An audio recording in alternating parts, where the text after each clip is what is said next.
Good morning guys. हम psychiatry start की हुई थी हमने, इसमें हमने सबसे पहले मूड डिसऑर्डर को डिस्कस किया। मूड डिसऑर्डर में सबसे पहले डिप्रेशन, फिर बाइपोलर डिसऑर्डर के बाद फिर हमने एंजाइटी डिसऑर्डर को डिस्कस किया। एंजाइटी डिसऑर्डर के बाद आज हम ईटिंग डिसऑर्डर और पर्सनैलिटी डिसऑर्डर को डिस्कस करेंगे। ईटिंग डिसऑर्डर के अंदर हमारे पास दो ही टाइप्स हैं, एनोरेक्सिया नर्वोसा और bulimia nervosa. Bulimia nervosa is very very common. सबसे पहले हम एनोरेक्सिया नर्वोसा, इंसिडेंस हमारे पास क्या 4%, female to male ratio 20 to 1%, मतलब ये फीमेल के अंदर बहुत ज़्यादा कॉमन होता है। Peak age 16 to 17 year, most common in teen age girls. High socio economic groups, या फिर उन फीमेल में ज़्यादा होता है जो किसी पर्सनैलिटी को फॉलो कर रही होती हैं, या किसी फिल्म स्टार को उनको ज़्यादा फॉलो कर रही होती हैं ना, उन फीमेल के अंदर बहुत ज़्यादा होता है। Diagnostic criteria, patient choose not to eat despite under weight. BMI हमारे पास 17 होगा, यानी वेट कम है उसके बावजूद वो चूज़ नॉट टू ईट।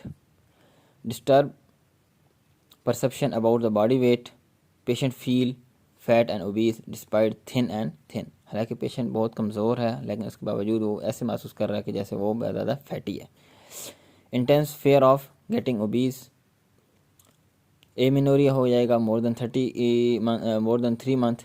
ये क्यों हो जाएगा? क्योंकि इसमें जब इतने लॉन्ग टर्म के लिए वो ख़ुद को रखेंगी तो क्या हो जाएगा, hypothalamic pituitary ovarian axis shut down हो जाएगा, जिसकी वजह से पेशेंट को क्या हो जाएगा, एमिनोरिया।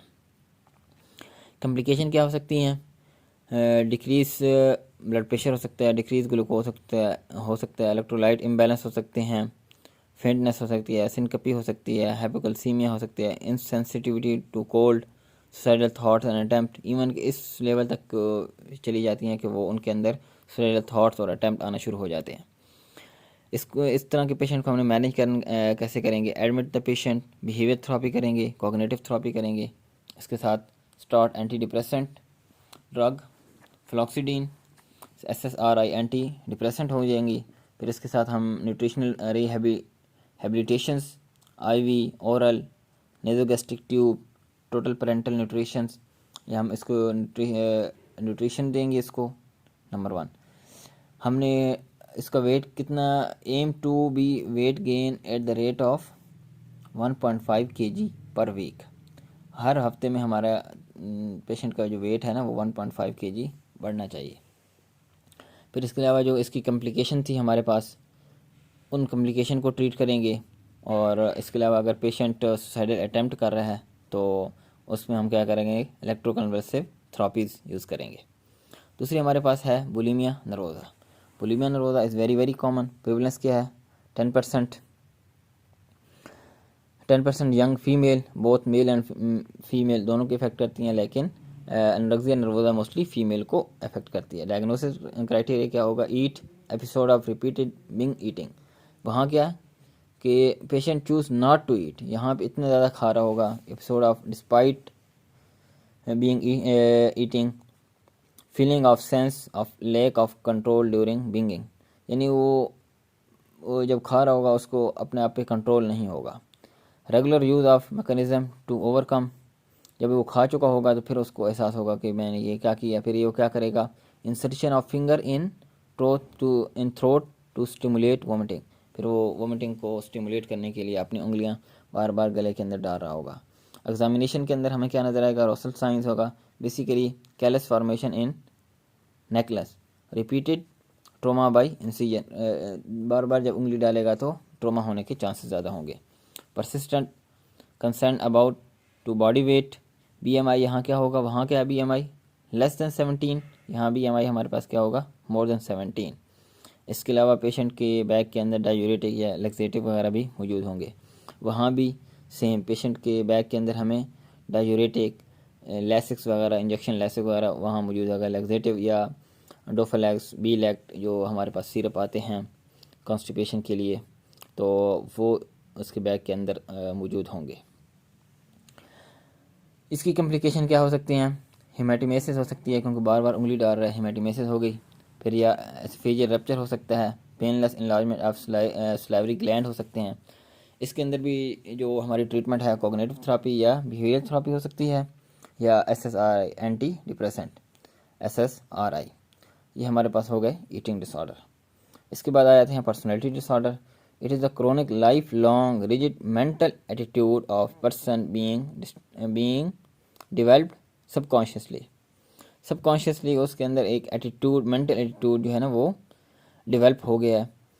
इसमें हमारे पास कुछ 9 to 10 हमारे पास डिसऑर्डर हैं, जिनमें से बॉर्डर लाइन हो गया, अनस्टेबल मूड हो, very difficult relationship, fix view about people. उसका एक फिक्स्ड व्यू होंगे लोगों के बारे में। यानी अगर एक बंदे के बारे में उसका व्यू अच्छा है कि ये बहुत अच्छा है, खा वो अच्छा ना ही हो, लेकिन उसका पॉइंट ऑफ व्यू यही होगा कि ये बहुत अच्छा है। सेल्फ हार्म होगा, ख़ुद को नुकसान पहुँचा सकता है। तो इस तरह के पेशेंट के साथ जो है ना रिलेशनशिप बहुत मुश्किल हो जाता है। Anti social, legal dispute, litigations या फिर किलिंग टेंडेंसी, इस तरह का ख़तरनाक पेशेंट होता है। अक्सर बच्चे होते हैं जिनके वालिदैन को हर दूसरे दिन जी पुलिस बुला रही होती है कि आपके बच्चे ने इस बच्चे को ये कर दिया, वो कर दिया। तो ये बाद में बड़े होकर फिर इनके अंदर किलिंग टेंडेंसीज आ जाती हैं। हिस्ट्रीरोनिक पर्सनैलिटी डिसऑर्डर, इसके अंदर क्या होगा, क्वाइट इमोशनल होगा, क्वाइट फ्लर्टी होगा और क्वाइट सेक्सुअली अट्रैक्टिव होगा। बहुत ज़्यादा इमोशनल होगा, बहुत ज़्यादा फ्लर्टी होगा। इस तरह होगा कि बस वो यानी अचानक एक दिन ऐसी सबड़ के आ जाएगा, दूल्हा या दुल्हन बन के आ जाएगा, बिल्कुल पाउडर, क्रीम और परफ्यूम वगैरह, हर तरह के परफ्यूम वगैरह लगा के आ जाएगा। नार्सिस्टिक, सेल्फ सेंटर या ग्रेट सेल्फ इम्पोर्टेंट, ख़ुद को ख़ुद गर्ज होगा और ख़ुद को बड़ा कमाल का समझेगा, ख़ुद की ही अहमियत होगी यानी उसको। Obsessive compulsive, repeated thought and actions, अवॉइडल personality, fear of rejection and criticisms. ये ऐसे पेशेंट होते हैं जो कि कोई ऐसा काम ही नहीं करते कि उनको क्योंकि डर लगा होता है कि हम रिजेक्ट हो जाएंगे, हम फेल हो जाएंगे। तो वो फिर कोई इम्तिहान, इवन के समटाइम इम्तिहान, कोई लड़के हैं वो इम्तिहान में डर की वजह से, फेल होने की वजह से वो इम्तिहान ही नहीं देते। Failure of rejection and criticisms होता है, उनको अवॉइडल पर्सनैलिटी कहते हैं। शिज़ो टिपिकल एक्सट्रीम सोशल एंजाइटी हो सकती है। Schizoids, cold person, always high withdrawal, on fantasy, यानी एक इस तरह के पेशेंट जो है ना उनकी अपनी ही अलग एक दुनिया होती है। पैरानाइड, ओवर सस्पिशियस पर्सन, डिस्ट्रसफुल या सिक्रेटिव्स। ये ऑलरेडी हम डिस्कस कर चुके हैं कि वो वाले पेशेंट जो हमेशा ये सोचते रहते हैं कि यार ये बंदा मुझे नुकसान पहुंचाएगा, ये बंदा मेरे ख़िलाफ़ ऐसी बातें कर रहा है, मेरे ख़िलाफ़ ऐसे कर रहा है।